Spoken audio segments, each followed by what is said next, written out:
विशाल tractor robot versus भूमिगत robot gorilla. एक दिन रमेश शहर से अपने दोस्त बबन से मिलने गांव आता है, पर गांव में कोई नहीं था। पूरा गांव सुना पड़ा हुआ था। तब रमेश कहता है, अरे मैं कहीं गलत गांव में तो नहीं आ गया? मेरे दोस्त ने तो यही बता दिया था। किसी से पूछूं यहाँ तो कोई भी नहीं दिखाई दे रहा। तभी उसे जंगल से डरावनी आवाज सुनाई देती है। वो डर के मारे कांपने लगता है। तभी वहाँ भागते हुए बबन आता है और उसे जबरदस्ती अपने साथ लेकर मंदिर के अंडरग्राउंड चला जाता है।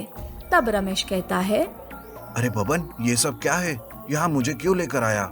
और जंगल से ये किसकी डरावनी आवाजें आ रही थी? अरे थोड़ी देर चुप बैठ, मैं बाद में सब बताता हूँ। बबन रमेश को चुप कराता है। उधर जंगल में एक सूखे कुएं से एक रोबोट गोरिल्ला बाहर निकलता है। वो जंगल में तबाही मचाते हुए गांव में आता है। गांव में वो इंसानों को ढूंढने लगता है, पर जब उसे कोई दिखाई नहीं देता तो वो गुस्से से बौखला जाता है। ओह, ये इंसान फिर से गायब हो गए। ऐसा कहकर रोबोट गोरिल्ला अपना सारा गुस्सा जानवरों और घरों की तोड़फोड़ करने में निकाल देता है। रोबोट गोरिल्ला पूरा दिन गांव में तबाही मचाते रहता है और जैसे ही रात हो जाती है वो वापस जंगल में चला जाता है और सूखे कुएं से अंडरग्राउंड चला जाता है। सारा माहौल जब शांत हो जाता है तब गांव वाले मंदिर के अंडरग्राउंड से बाहर आते हैं। तब बबन रमेश से कहता है, क्या बताऊं रमेश, ये रोबोट गोरिल्ला हमारे गांव को लगा हुआ एक श्राप है।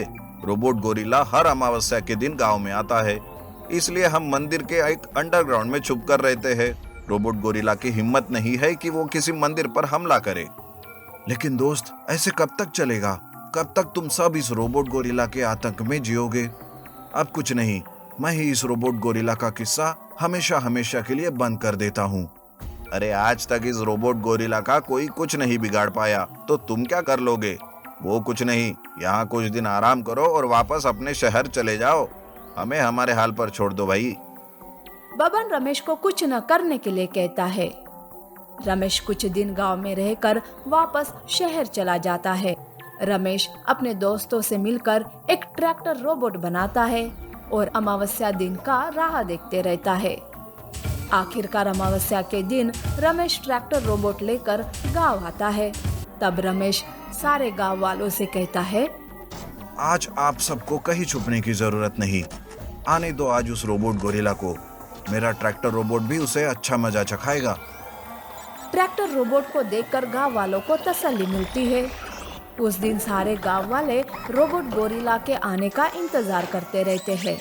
कुछ ही पलों में रोबोट गोरिल्ला अंडरग्राउंड से बाहर आता है और वो जंगल में तबाही मचाते हुए गांव में आता है। उस दिन गांव में लोगों को देखकर रोबोट गोरिल्ला खुश हो जाता है। बड़े दिनों के बाद आज मैं लोगों को मारकर मेरा बदला पूरा करूंगा। उनके खून से मैं नहाऊंगा आज।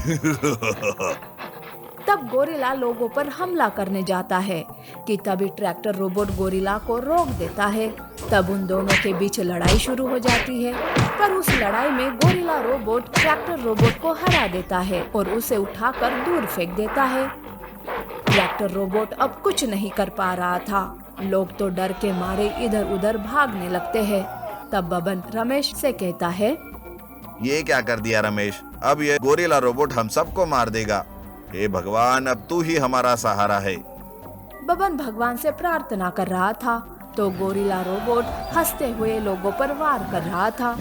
ऐसे में एक वहाँ जादूगर आता है और वो अपने जादू से ट्रैक्टर रोबोट को एक पावरफुल विशाल ट्रैक्टर रोबोट में बदल देता है, जो अब विशाल ट्रैक्टर रोबोट उस रोबोट गोरिल्ला से लड़ने लगता है और इस बार विशाल ट्रैक्टर रोबोट गोरिल्ला रोबोट को मार देता है।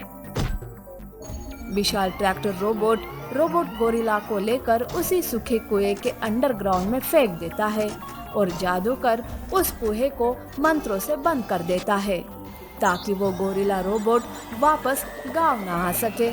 सारे गांव वाले रमेश और जादूगर का धन्यवाद करते हैं और इस तरह से रोबोट गोरिल्ला का खेल हमेशा हमेशा के लिए खत्म हो जाता है। Car versus helicopter robot. गांव में सवेरे सवेरे एक हेलीकॉप्टर आता है। कोई बड़ा नेता गांव में आया होगा, ये सोचकर गांव वाले उस हेलीकॉप्टर के पास जाते हैं। तब अचानक से उस हेलीकॉप्टर से धुआं निकलने लगता है, जिस कारण लोग बेहोश हो जाते हैं। तब वो हेलीकॉप्टर देखते ही देखते एक रोबोट में बदल जाता है। वो रोबोट गांव के जवान लोगों को हेलीकॉप्टर में बिठाकर वहां से चला जाता है। थोड़ी देर बाद गांव वालों को होश आने लगता है। तब एक औरत कहती है, अरे मेरा बेटा गोपाल कहाँ चला गया, दिख नहीं रहा है। मेरे पति भी नहीं दिखाई दे रहे हैं। ऐसे ही हर कोई अपने परिवार से किसी न किसी को गायब पाते हैं। कुछ गांव वाले मिलकर पुलिस के पास जाकर सारा किस्सा बताते हैं। तब स्टेशन के मेन इंस्पेक्टर महेश कहते हैं, ये तो बहुत ही अजीब बात है कि एक हेलीकॉप्टर जहां कोई नहीं था वो कैसे लोगों को गायब कर सकता है। आप सब चिंता ना करें, मैं इस बात के तह तक जाऊंगा।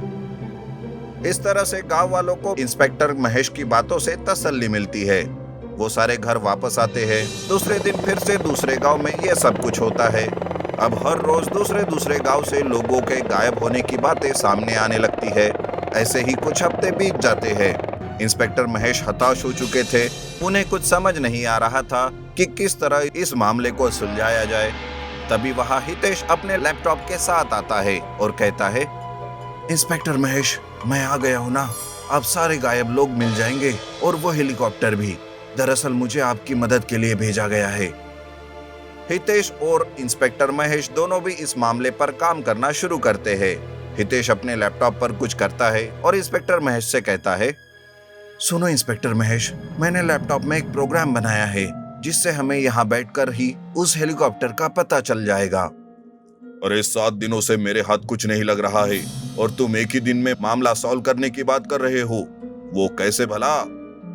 एक्चुअली ये सब मॉडर्न टेक्नोलॉजी है, कभी फुर्सत में बताऊंगा, अभी हम काम करेंगे।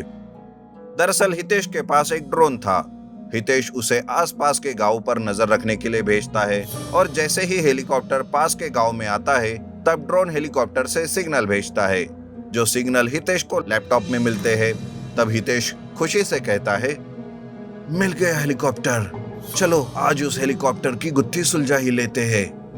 महेश और हितेश की कार से सिग्नल का पीछा करते हैं और उनके पीछे बाकी के पुलिस फोर्स। हेलीकॉप्टर एक गांव से लोगों को उठाकर जा रहा था। गांव से लेकर हितेश और महेश हेलीकॉप्टर का पीछा करते हुए जंगल के एक सुनसान जगह पर उतर जाता है। तब कुछ गुंडे हेलीकॉप्टर से बेहोश लोगों को उठाकर अंदर लेके जा रहे थे। तभी हितेश और महेश वहां आकर सब देख लेते हैं। वो दोनों सामने आकर गुंडों से लड़ाई करने लगते हैं। तभी उन सब का मुखिया परेश सामने आता है, जो लोगों के बॉडी ऑर्गन्स को बेचने का काम करता रहता है। उसे देखकर महेश कहता है, तुम्हारे सारे काले धंधे पता चल गए, आप चुपचाप सरेंडर हो जाओ, यहाँ पुलिस किसी भी वक्त पहुँच सकती है। अबे हाँ बे, यह सब मेरा ही रचा खेल है, मैंने ही हेलीकॉप्टर से लोगों को गायब करवाया है, उनके ऑर्गन्स निकालकर बेचता हूँ मैं ऐसे ही किसी के हाथ नहीं लगूंगा, तुम दोनों की भी किडनी बेच खाऊंगा मैं। महेश और हितेश सारे गुंडे को मार गिराते हैं। तब परेश हेलीकॉप्टर को रोबोट में बदल देता है, जो उन दोनों पर हमला करने जाता है।